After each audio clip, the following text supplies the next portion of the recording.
Gravity Rush 2 is an open world superhero / heroine game and I fucking love it. Now it might seem weird I'm doing this now, but it's a game I love, and because it released so early last year, I think it's time it got the justice it deserves, and it's not a game that should be relegated to the graveyard somewhere where Sony likes to put this game. One thing I've heard and seen other people say about this game is that it's more of the same, which is a bit of a weird argument because it can be levelled at pretty much any sequel, but I'm not here to complain about that, although I will complain about it later. Gravity Rush 2 is the sequel to the ex-PS Vita exclusive, which got a remaster for the purpose of appealing to a wider audience. The first game, to me at least, remains as one of the best PS Vita games and one of the most unique.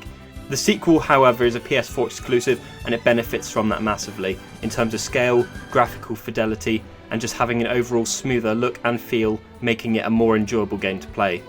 I think the change to PS4 has made this feel like this is what they were probably aiming for when they released the first game, but they were limited by the power of the PS Vita.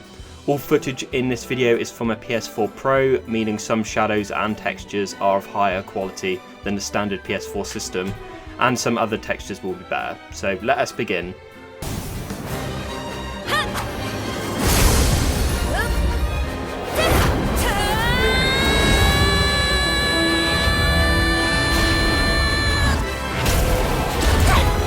The story is pretty good. I place it here on my scale, which I dragged out from the grave.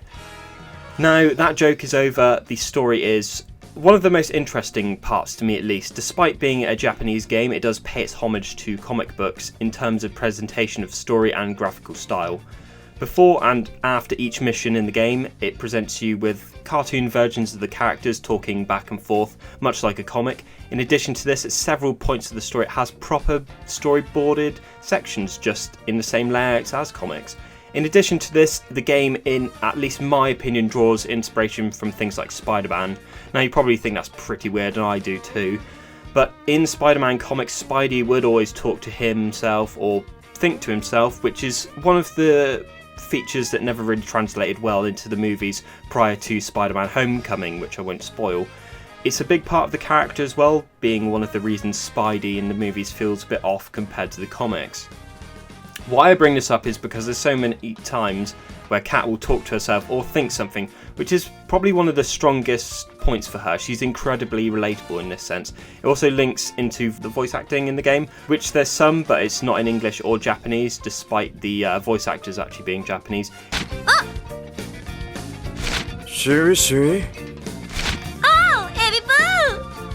It's in a made-up language, which you could have gathered from the text around the open world. The language is, from what I remember reading, a cross between French and Japanese, which is a weird combo. Another thing to notice is about the minimal voice acting is balanced out with the comic book feel of the game, and some of the character expressions in the games would be essentially gone without the comic scenes, as the static faces expressions change here.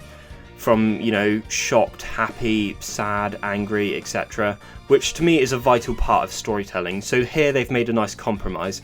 To be honest, I think the devs probably didn't have the resources to fully voice a game in a completely made up language and have it make sense, but it's simple and effective here. You play as the character Kat for 99% of the main game, the returning superhero from the first game, with the other 1% in the game being Raven, which I will add, the section you play as her is absolutely fucking amazing, but I won't say when that is because spoilers. But honestly, it almost made me cry. It's that fucking good. Cry in an amazing sense, not out of sadness. Kat is kind of what you would expect from a hero in a game like this. She tries her best to help people and be supportive. However, and this links back to the comic thing, her thoughts are what most, well, at least I would think about some people. There's a side mission where you help some rich bastard find his daughter who's been meeting the wrong person, a guy that's not as rich as them, and basically the dad doesn't approve of it because reasons and prejudices, which is apparent in this game. Kat agrees to help him, however she thinks he's an asshole throughout the mission. There are several times where Kat will do this. She helps people, although she doesn't really want to, but it is sort of for the greater good, and then her real feelings about the person does become clearer later on. Like I said, Raven does return in this game, as they like to promote on the back of the box and the linking DLC to the game. She's still as badass as ever, and she's kind of the jokey character too, with some absolutely classic lines. as well as being absolutely mental about food and eating way too much, despite her being an average-sized girl, which, you know, is a trope in nearly every game and anime these days. Raven is around to help you for a fair amount of the story. She'll be a buddy character, and surprisingly, she isn't actually totally useless. She can actually defeat quite a lot of enemies herself. I found several times that she would defeat everybody for me, which, you know, is a bit embarrassing. There are a few attacks that you can do and she'll join in. If you use one of the super moves, the Spiraling Claw, she'll do it as well. An attack which she doesn't actually have, which is a bit weird. There's also a moment in the story where she has the worst case of what I'll call Raven Ex Machina, as she reappears in the story, and the reason is an old man said you needed help. Which, yeah. Now there are some spoilers in the next couple of minutes, so you have been warned. Much like the first game, the story happens around Kat, unlike, say, something like Jak 2 and Infamous 1 and 2, which the stories are based around the heroes wanting revenge, and it's very much their journey. I can live with this, as Kat is her own person with feelings, thoughts and a personality. If it was an RPG, then this would be a big no-no, as, you know, an RPG is your own story and you go and make the rules, whereas this, because it's an adventure game with written characters, then that's completely fine if the story happens around you. Here, Kat is sort of a catalyst for the events happening in the game, which is pretty much the same in most games. You know, people are content with being oppressed until you show up, but anyway. In contrast to that, Act 4, aka the epilogue, is solely based around Kat and is more of her journey of discovery, which is contradictory to what I said earlier, but it does make a nice change. The main story of the game is split into 4 chapters, or let's call them acts, and is roughly 12 to 15 hours give or take. Act 1 is over fairly quickly and gets you into the grips of the gameplay and the setting of Gravity Rush universe, as well as the new world the game is set in. The game starts off very strangely. It's almost like a totally different experience, and sets the mood for the rest of the opening act and shows the situation that Kat and Sid are in, Sid being a character from the first game.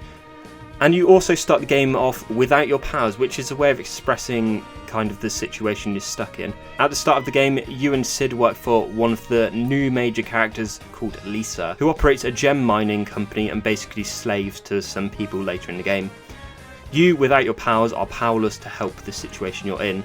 However, within 30 minutes you regain your powers and the situation suddenly changes in your favour, and people come to rely on you, and Kat offers to help anyone and everyone out, much like she did in the first game. Act 2 is about resolving the issues in the new city called Jurga Paralaho, which has one of the catchiest theme songs ever. Jurga Paralaho is a city with massive social divides, with the poorest of the poor being basically exploited. The social divide is one of the main subjects in Act 2, and prejudice in general is a recurring theme within the whole game, or mainly, you know, don't judge a book by its cover. It's expressed in a few ways, but early on in the story, some of the starting missions are just, you know, minor busy work for people, but later on, you're stuck helping some rich fucker handing out invites for a party. Her rich friends mistake you as a maid, and you're stuck doing pretty pointless busy work for them. This mission, now it doesn't really feel like it, but at least from my perspective, is just a setup for showing the gap in the social classes in the game, showing you that the rich folk in Jurga Paralaho are just genuinely horrible people to the core and will stomp on the poorest people, which, interestingly, in this mission you get given 2 choices in what you can do. You can either give the fuel that you're gone to collect to the poor people, or you can go and help the rich person. You don't actually get a consequence for doing either, it's just if you give it to the poor people you get an extra step in the mission, but whatever. The ending of Act 2 is pretty great story-wise, but gameplay-wise it's an inside area, which makes a contrast from the rest of the game. It also makes you get caught in nearly everything. It's honestly pretty fucking terrible and frustrating, like you'll see in the background. It's a nice idea, don't get me wrong, but amazingly terrible execution. In all honesty, looking at the state of the games industry these days, I'm surprised the game didn't end here. If it was an EA game, it would have ended at the end of Act 1, but, you know. For Act 3, major spoilers now, you go back to the town of Hexaville from the first game, where you've been replaced as the town's hero. Here, the story does take a massive change of pace. However, I really like the change of pace from Act 2 to 3, but one thing that really annoyed me is I think Act 3 might have been put in place to avoid some plot points in the end of Act 2. I won't spoil that for you. These 3 acts are all linked despite the separation. And Act 3 does have some really clever callbacks to the first game, which again, avoiding spoilers. At the end of Act 3 it forces you into 3 chapters one after another, meaning no exploring for you, as well as a shitload of boss fights. Act 3 also serves as the end of the main game, the credits roll basically, and it's really awkward to be honest, as well as the end of it allowing you to do whatever you want across both cities. Now I won't talk about Act 4 too much because it's really difficult to talk about without ruining every single aspect of it. Act 4 is the epilogue and provides quite a different experience from the main game, and one of the most satisfying boss fights that I've played in a while. Just the whole setup, the way it plays out, is a fantastic way to end the act, and calling back to what I said about the game playing its homage to comics, well, this does it here in this setup, as well as the classic archetype in superhero movies of late. Maybe it's me overthinking this, but it's how I feel. It's seriously epic. Acts 3 and 4 rely more heavily on the first game, meaning if you haven't played the first one, you'll miss out on some very important events. Acts 3 and 4 do answer some questions from the first game too, so if you've played and completed the first game, you'll get more from this.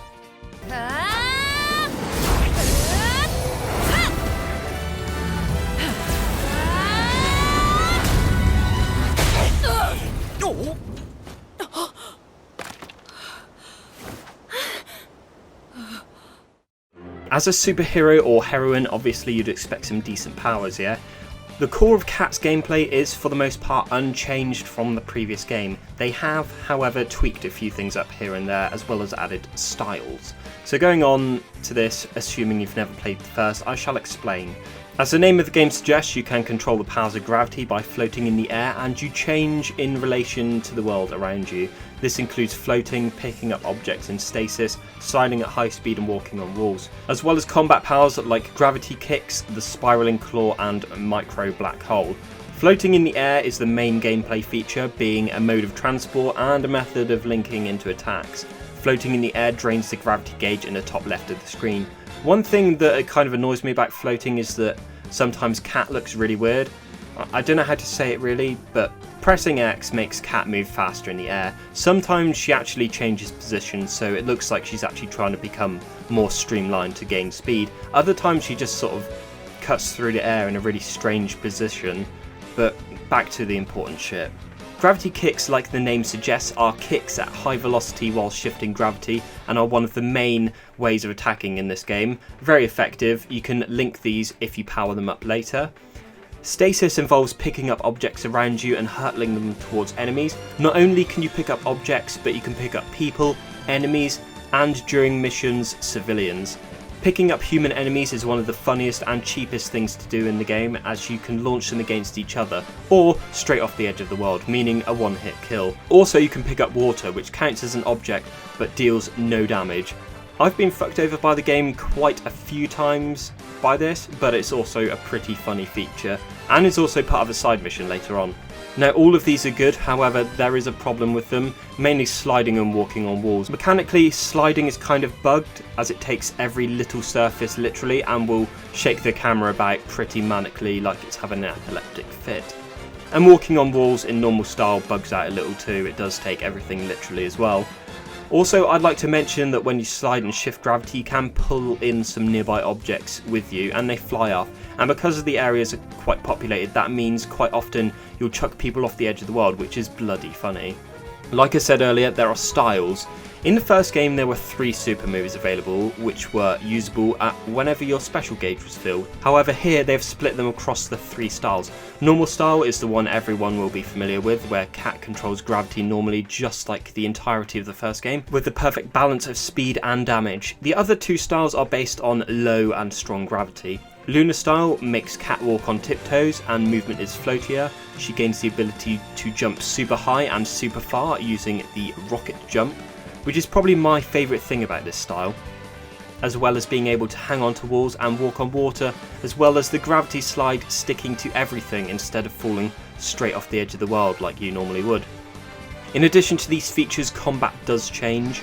All attacks in Lunar style do generally less damage, but as compensation, ground attacks and gravity kicks, now called wormhole kicks, which look as cool as anything, now home in on enemies, as well as being somewhat faster, but drains the gravity gauge like anything.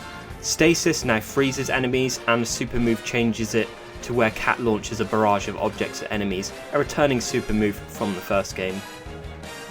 Jupiter style is, as you've probably already guessed, makes gravity heavier. Now, movement is accompanied by rumbling noises as you're digging into the ground with the weight. In terms of movement, only gravity slide is faster, and by faster I mean a lot faster, which is nice, and also you charge through some surfaces. As far as I can discover, the only place which is affected by this is the area where you unlock the style, so there's always that. The real change in this style is combat. You can't evade on the ground, it now becomes a block / parry, which is actually surprisingly useful and amazingly balanced in terms of reaction times and such. Stasis changes to suck objects in an area and create a debris ball, which is pretty cool. It basically causes an explosion in the area. It kind of reminds me of spirit bombs from Dragon Ball Z. The gravity kick changes to the surge kick, where you have to charge up and launch yourself against enemies, causing a massive shockwave. It's pretty much useless against air targets. The game doesn't say this outside of the gravity slide, but with both of the styles, I'm fairly sure that Jupiter style is actually faster at falling through the air, which would make sense, and Lunar style is slower, which, you know, would also make sense. But if anyone actually knows, please do let me know. Now, some of the problems I have with the combat is it's kind of sluggish compared to the remaster of the first game. I mean, when I first bothered to start playing this game, it was straight after I completed the remaster of the first game, which plays at a much smoother 30 FPS, while this one's stuck at the shocking 30 FPS, making it feel more sluggish and less fluid in comparison. Also, I think for combat, there's way too much you have to keep track of. I don't really know how to word it. For combat, there's a lot of effort to pull off some really cool shit in this game. I mean, exploring the game, you can just sit back and relax, which is, you know, a massive part of the game. But combat, it really does take a lot of button presses and camera control to just feel like it's cool, which I'm not really sure how they could have fixed it. Maybe have the game soft lock onto enemies a bit more. One thing I didn't mention is that you can use motion controls to look around in midair, which I never use personally. I just don't find it relaxing, you know, putting my arms in the air and then moving the controller around. I just don't find that enjoyable. Now, there's nothing inherently wrong with this in a way, as you know, and here comes the meme. Things like Dark Souls, Neo, and the majority of racing games are enjoyable, but have a lot of effort to pull off cool shit and be fun. This game is the Dark Souls of superhero games. Don't take that literally, it's a joke, but in a way, it's a lot of effort some of the time, but as you play the game more and more, it's probably easier to manage, I guess. I'm fairly competent at playing this game now. Other problems include the kind of over-reliance on stasis, which is overpowered. I really found myself just using it over and over again until I gained enough energy to use a super move. As well as trying to kick flying enemies and then moving out the way at the last second, which the game does actually tell you that will happen and for you to use Lunar style instead. I sort of fell into that own trap, so you know. Because I don't know how to structure a video or script very well, I would now like to talk about enemies.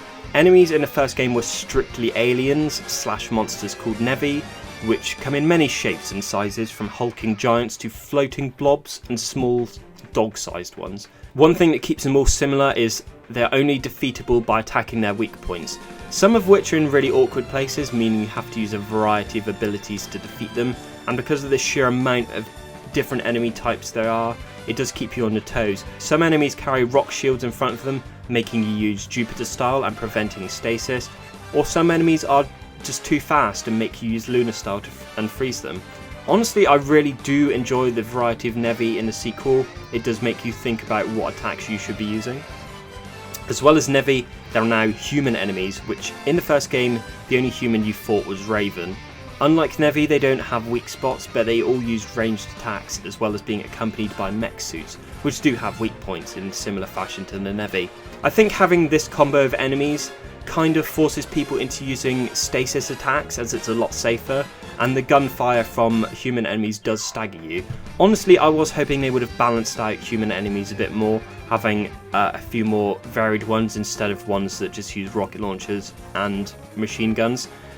And just seeing as you can grab human enemies in stasis and one hit kill them is pretty much pointless to use anything else. Linking into attacks and gameplay is the upgrade system, which remains similar to the first game. Gems you find in the open world allow you to upgrade Cat's abilities, some of which are way too expensive to be able to use during the story, and those ones are the best ones as well. The upgrades are nearly all augments with 3 new attacks, those being kicks added to dodges, jumping and sliding on the ground. The augments vary from such things as being able to string more gravity kicks together, more objects being held in stasis, etc, etc. Now thankfully what I do like about the system is one upgrade is linked to all 3 styles, meaning you buy one and you get benefits to the 2 remaining styles. Like I said, my main complaint with the system is that everything costs way too much in my opinion.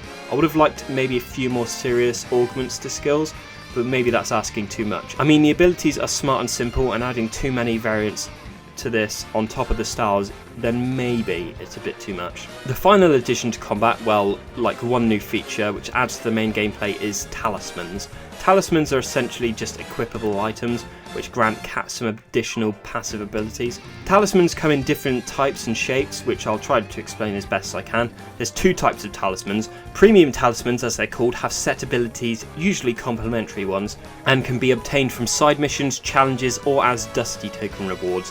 While the other type are normal talismans, which can be upgraded later in the game, as well as having up to 3 random abilities. Now other than this, talismans come in 3 different shapes, which Cat can equip one of each of the 3 types of talismans at one time. The 3 shapes are linked to the 3 styles and unlock throughout the game like that. You get 2 talisman slots with Lunar style and 3 with Jupiter. The shapes, like I said, are linked to styles, but not totally exclusively, as some skills can be for all 3 styles, or for no styles at all. Talismans, like I said, contain passive abilities. Some can stack the effect while others cannot, which the game is nice enough to tell you. The abilities do have quite the variety, from simple things like more health, less damage taken, less gravity usage, etc., to more extravagant things like automatically picking up nearby items in stasis, and jokey ones like dogs will follow Cat around. Some talisman abilities also negate some of the power-ups in the game, like I found this one the other day, which allows me to chain as many gravity kicks as I want together, negating power-ups for the gravity kicks, so there's always that.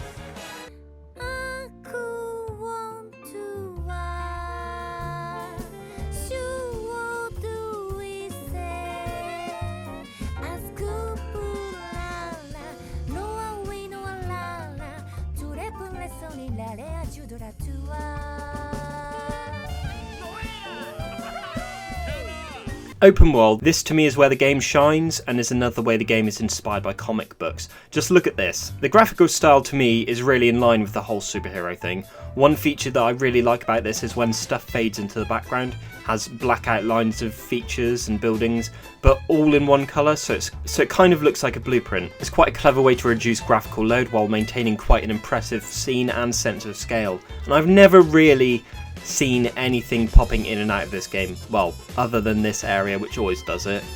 Also, for a joke, the game takes the open world stuff really seriously. A common criticism of open world games is there's only select areas which the developers focus on to make look as lively as possible, and the rest is just padding with nothing in. And in this game, they take that to the extreme, with literally nothing in between populated areas, which require you to fly from place to place. So at least the game is honest in that way. It's really noticeable in Jurga and the surrounding islands, but not so much in Hexaville. Annoyingly, some of the areas in the game are too far away that your gravity gauge will deplete, so you have to reset gravity and fall to regain it, which is not only annoying but also kind of breaks the immersion of the game. One difference that this game is different from quite a few other open world games is that the game makes a clear difference on when and where you fight enemies. The cities have no enemies in them outside of missions. There isn't really even police to fight, and no one will even fight you when you break their shit either. So kind of like Jak 2 in a way, where you have to leave the city to fight the metalheads, but without the police. But that's the only example I can think of, okay? So not really the best comparison, but you know, it will do for now. Another way that this game is quite strong, and what sets this apart from other open world games, is that this game has a lot of verticality to it, and I do mean a lot. Both cities do this differently. Jurga has all of its main areas stacked, with the rundown slum area with the poorest of the poor fuckers right at the bottom of the world. The middle area is with the workers and the traders and just everyday average Joes with ports, stalls, shops, and main city and park here. And then there's the top area, which is all the really rich fuckers. There's only a few houses. Something that I forgot to mention is that everything here floats on islands in midair with these, you know, giant crystals. But like I said earlier, spoilers, the city from the first game is back, which is the town of Hexaville. A town full of life, as well as distinct areas with set themes. Like there's areas which are just like your normal town, another area which is bustling with nightlife and has a school, which is a bit weird. It's like they want to promote underage drinking or something. And then there's the industrial area and another area which is very similar to the first one. Hexaville doesn't have as much verticality as Jogapara-Laho, but it does still have its fair share of them, with walkways, alleyways and large gorges in 3 of the 4 areas in the game, as well as, you know, the support beams which attach to the centre of the world. Like Jogapara-Laho, Hexaville has all the nitty-gritty details of how the worlds stay together, all within plain sight, and for you to go and explore as well. One way the game tries to promote you in exploring the game's worlds are via the precious gems, which are scattered everywhere in this game. They come in varying shapes and sizes with different values. The value of each gem isn't too great, not gonna lie, but I think they try to balance it out with having so many and promoting exploration in that way. I still think it's not enough, as it takes a little too long to unlock everything. Another method of getting you to explore is side conversations, where someone will comment on the state of the current situation. These are very short, but the game does tell you flat out where they are on the map, as to get you to go and see them. I can't really show you one directly, as it will be a spoiler for the end of the game, but here it is on the map. Besides the 2 main areas, there are mining sites, which are a way for players to acquire new talismans and gain gems much easier without having to do much exploring. Or it's a way to get gems if you've already wiped out the world of them, as gems in the mining sites regenerate when you're not there. 3 of these areas are fucking huge. They all have their own aesthetic and feel, which sets them apart. Now, 3/4 things can happen in these areas, which the game will tell you about, calling them gravitational anomalies. These are as follows. A giant boss can appear for you to kill, which annoyingly removes all the gem deposits from the area, meaning the boss is the only thing to kill here. Across all 5 of these areas, or the boss is the same in all of them, which I have no idea why they chose that, but you know, that's what they've decided.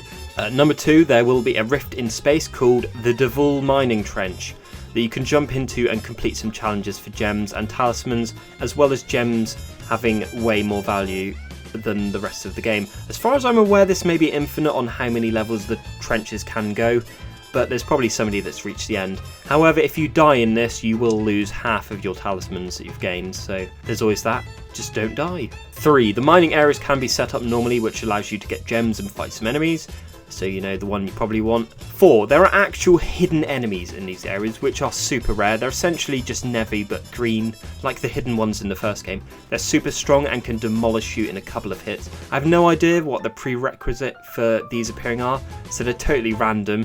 In a total of about 35 hours of playtime, I've only seen one of these. Defeating them, however, does net you a heck of a lot of gems. I'm not sure if I'll actually be able to show it in the review, because you know, I haven't actually encountered one since before my PS4 died. However, I assure you they are there, and the game does actually have a statistic on how many of these you defeated, which aren't the same as the giant bosses, which is a bit weird. In the trophies it will say defeat the rare enemy across all of the hidden areas, which aren't actually these ones, so you know, whatever. Before we get too ahead of ourselves, the amount of details in this game is stunning, at least from a design standpoint, because you can walk on any surface. That means that pretty much nothing can be hidden from you in the world, which for other games the developers can just ignore some surfaces, as the player will never be at an angle to see them, mainly roofs of buildings and the like. One difference that makes this game stand out from the first game is just the sheer amount of destructible stuff in this game, like Jogapara-Laho, that has several markets which you can just go into, do one surge kick, destroy the lot. It's actually really satisfying just being fucking dick to people in this game, but you can't really be a bad person. You suffer no repercussions for being a bad person, but I do like the fact they have made things a lot more destructible, and things just look so much sort of neater. Even when you break things like rocks on enemies, that is just, you know, amazingly cool. I really do like how they've made all debris and stuff look in this game. Now, side quests. This is probably the biggest improvement from the previous game, which had none in the base game and only added a bunch via DLC, along with alternate costumes. Here in this game there's loads, and the best thing about them is there's quite a lot of variety in them. Much like the main story, some of them add some rather unique or interesting features to them. One such side quest involves this package, which stinks. You have to transport this package from the bottom of the world to the top. However, the game gives you a gauge which says how long you can transport the package without passing out, which is not only funny, but quite neat and strange feature to add to the game. Quite a few of the side missions in the game are just busy work for other people, you know, can you help me with stuff, which is pretty much the same as any open world game.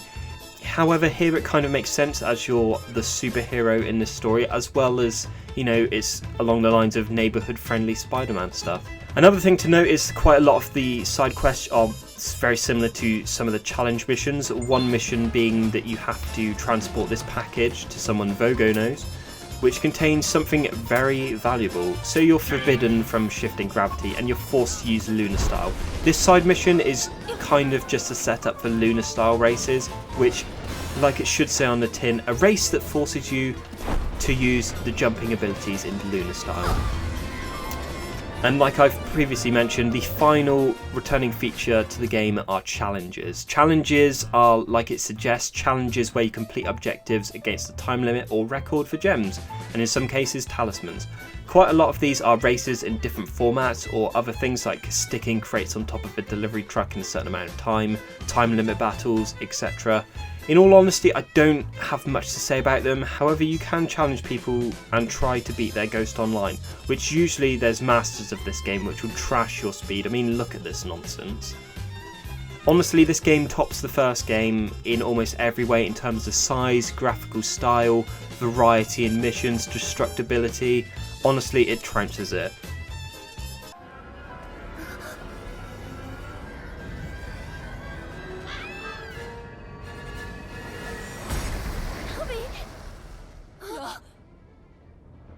Cat's house returns from the first game. Here you can decorate it with items you receive from treasure hunts, challenges and side missions. Decorating the house serves basically no purpose other than taking pictures of Cat while she interacts with the objects, which from my experience is a common thing that appears from online picture reviews. Cat's house also allows you to replay any missions in the game you've already completed, but limits your styles in the main missions. So if you don't have lunar style at a certain point in the story, you can't use it. Side missions, however, don't suffer from this, bringing up this message saying this was experienced by me from a past time, which, you know, doesn't really make sense, because if, you know, the side missions at the start of the game, why would you have Jupiter style? X-Files music. So one feature added, which comes in when you reach the first main city, is the camera, which allows you to take pictures at any time, even in mid-air. I think they added this because they know the game is very, very good looking, which for a game of this graphical style is hard not to be. I mean, even the first PS3 Ratchet & Clank still looks pretty good. Taking pictures with the camera saves the picture directly to the PS4 hard drive. The camera not only serves its purpose in a couple of main missions as well as a side mission, it also links into hidden objectives, which you can try and find hidden paintings and citizens and landmarks in both of the worlds, which is a way to promote exploration. I really like that idea. These challenges aren't introduced that well. It's from side missions that are quite late into the game. There are 3 side missions. The side missions unlock 2 challenges each. The challenges are find landmarks in both cities, find hidden NPC men, find hidden NPC women, and find hidden paintings in both cities. The camera also links into online features, which is also a method in which you can obtain more costumes, special talismans, gestures, and house items via a currency called Dusty Tokens. Dusty Tokens are awarded in all online features and nowhere else. 2 online features utilise the camera. One is simply posting a picture which will cause you to place a ghost of Cat in the in-game world, which people can go up to and look at the photo like this, and then rate it with nice or okay. Getting your photo rated results in you receiving Dusty Tokens. The other way the camera is used is via an online treasure hunt, which can be used by multiple people. You're given a photo as a clue to where a treasure box apple is, and you have to find it. The reward can be anything. It's randomly generated by the game, and when you find it, it's your turn to take a hint picture of where the treasure is hidden, which I always pull off some gesture. 95% of the time the hint will be helpful, but sometimes you get people that deliberately post the most unhelpful clue. I really do love the treasure hunt feature as it promotes exploring the world of this game, leading you sometimes to places you wouldn't even think of exploring, and as a bonus you get rewarded for it. Rewards can be gems, talismans, furnitures for Cat's house, or photo items. And finally, the last way online is linked is via challenges, like I said before, where you can try to beat other people's scores. You can complete a challenge offline and then offer challenges to people, or you can just accept them from the get-go. The other feature is online leaderboards for each challenge, which have some absolutely insane scores on.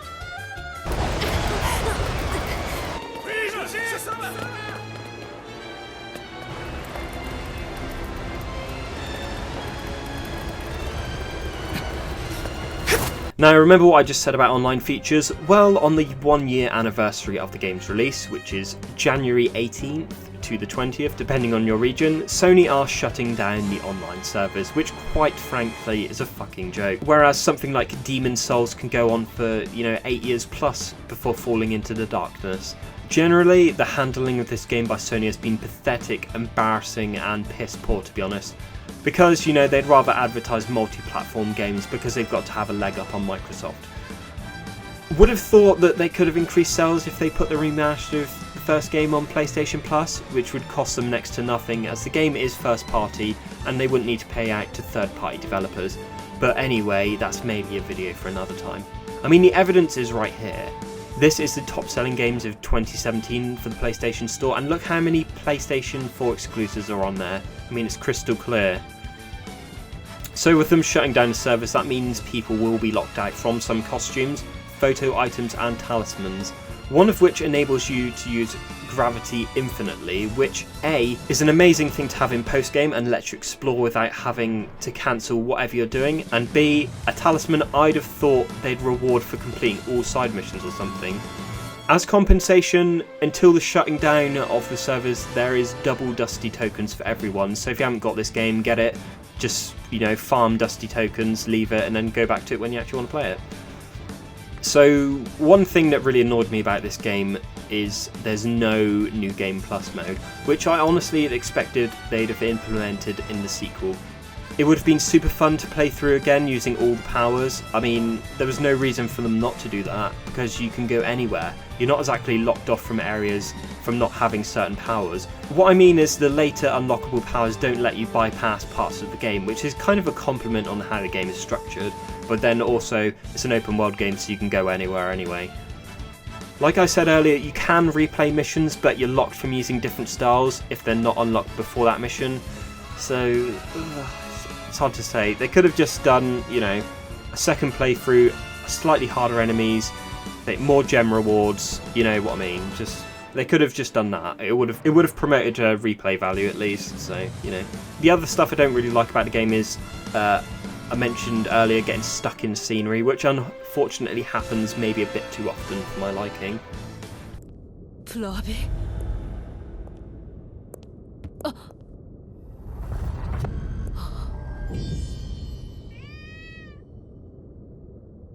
Raven's Choice is a free piece of DLC, yeah, that exists now, and it's actually pretty good, which is pretty funny seeing there's this whole shit about unlocking content in a game you own for a fee, loot boxes.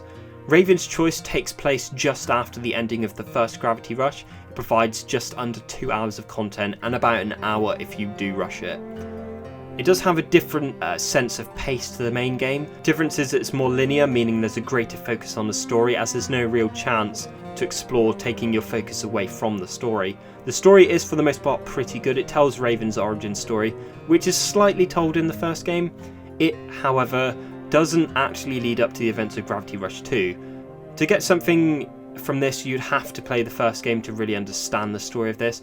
It's kind of strange if you think about it. I would have thought they would have at least led up to Gravity Rush 2, because Raven is a very integral part of Act 2.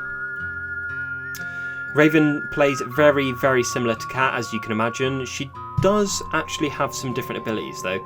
Here her super move stops time and destroys enemies, which is super cool. And her gravity kick is a continuous attack, which is absolutely amazing as well. I'd also like to mention that from a design point, it's actually quite impressive. The amount of new assets they made, new character models, new enemies, which aren't just reskins of previous ones, totally new areas. Honestly, it's rather surprising the amount there is for a free piece of DLC, or maybe it's just the fact I can't get my head around the fact that a game released a substantial piece of DLC for free. Your choice.